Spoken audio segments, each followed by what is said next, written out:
Shalom, coming in the spirit and power of Yahweh Bahashim, Yahweh Shai Bahashim Rakak Kwadash. Double honors to the apostles of the great millstone and to the hopeful elect pushing his word in truth and sincerity across the four corners of the earth.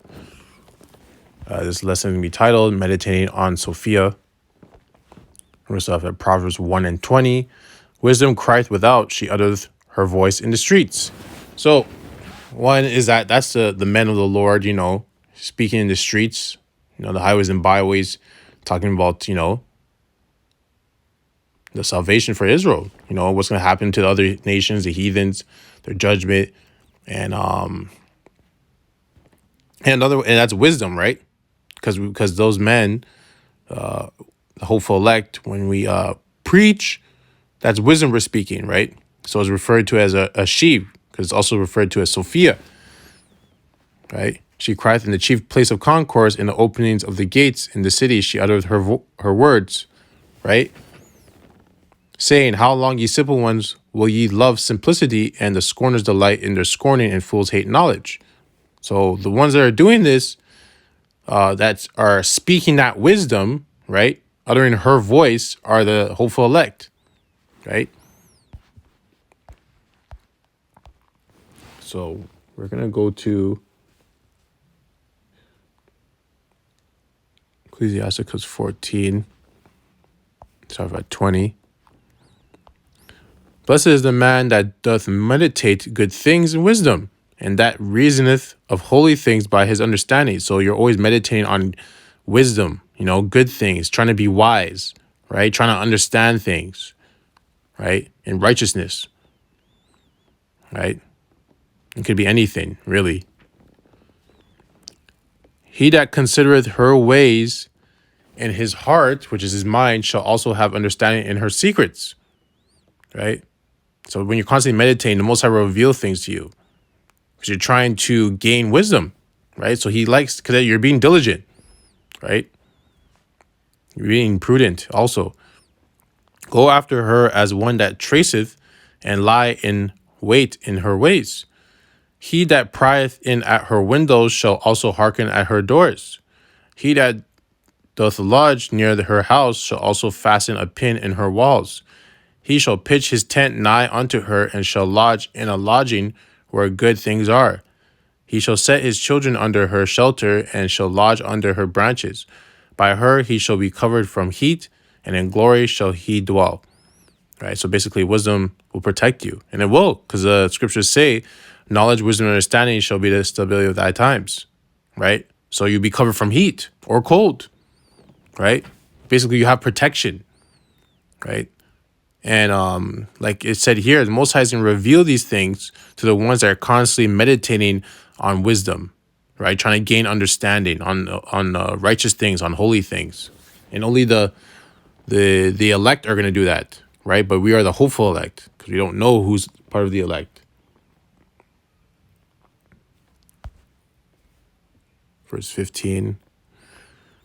Start at 1. He that feareth the Lord will do good, and he that hath the knowledge of the law shall obtain her, and it's referring to as wisdom. And as a mother shall she meet him, and receive him as a wife married of a virgin. With the bread of understanding shall she feed him, and give him the water of wisdom to drink.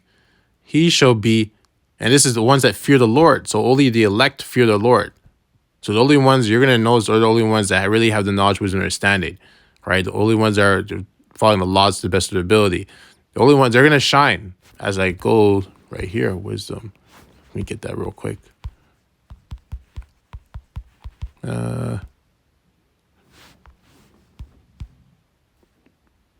Okay, right. Ecclesiastes 8 and 1. Who is as a wise man, and who knoweth the interpretation of a thing?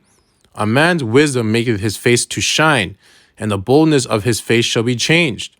Right? So when someone's wise, they shine. They're like they have that glow. The scriptures also say that Yahweh Shai tried to hide, but he couldn't, because he would just attract people. People just come to him because of that, his energy, right? He shines. He has that energy. And it's also his vibration. He's vibrating on a different frequency than everyone else. He's vibrating the frequency of Yahweh. So obviously he's going to shine. He's going to attract people, right? It's the same with the men in the truth, right? When you have that wisdom, you're going to attract people. You can't really hide, right? As much as you want to hide, you just can't, right? And you'll actually shine. Like they say when women are pregnant, they have that glow, right? The men that choose that wisdom, you have that glow, right? You just attract people. So back here, okay. He shall be stayed upon her and shall not be moved, and shall rely upon her and shall not be confounded, right? She shall exalt him above his neighbors, and in the midst of his congregation shall she open his mouth. So right there, you won't be able to hide, right? You just stand out. He shall find joy and a crown of gladness, and she shall cause him to inherit an everlasting name, right?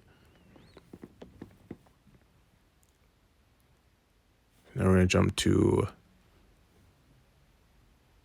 and this to show, that we're going to read 7 to 10 to show what, so that's what a wise man would do when it comes to wisdom. This is to say what the foolish man will do, right? But foolish men shall not attain unto her, and sinners shall not see her. For she is far from pride. So men that are prideful, you can tell if they're prideful, then they don't have the wisdom. They don't have it. They don't have the full wisdom, right? So anyone that's prideful, you already know that they don't have this, because the wisdom doesn't stay with someone that has pride, right? And men that are liars cannot remember her. So, wow, the men that are liars cannot remember her. They cannot remember wisdom when it was given to them, because they're liars, and wisdom is not gonna stay with someone who's a liar. Right? Just like a woman. Just like a woman. If you're a constant liar, she's not going to stay with you. She's going to leave. She can't trust you. Right? That's why they refer to wisdom as her, as a woman. Praise is not seemly in the mouth of a sinner, for it was not sent him of the Lord. For praise shall be uttered in wisdom, and the Lord will prosper it. Right? So that's it on that. The point has been made. Just, wisdom is like a woman, right? Hence Sophia. Hence why I keep saying her, right? If you treat it like a woman, you treat it good, it's going to take care of you. But if you disrespect it like you disrespect a woman, it's going to leave you, right? So I hope this lesson was edifying to the hopeful elect. I'd like to close out by saying, Kal Halal Yahweh, Bahashim, Yahweh Shai, Bahashim, Ka Kodash. Double honors to the apostles of Great Millstone and to the hopeful elect, pushing his word in truth and sincerity across the four corners of the earth. Death and destruction to his wicked kingdom, and the 2/3 as well. Kwam Yasharallah, Abad Babal, Shalom.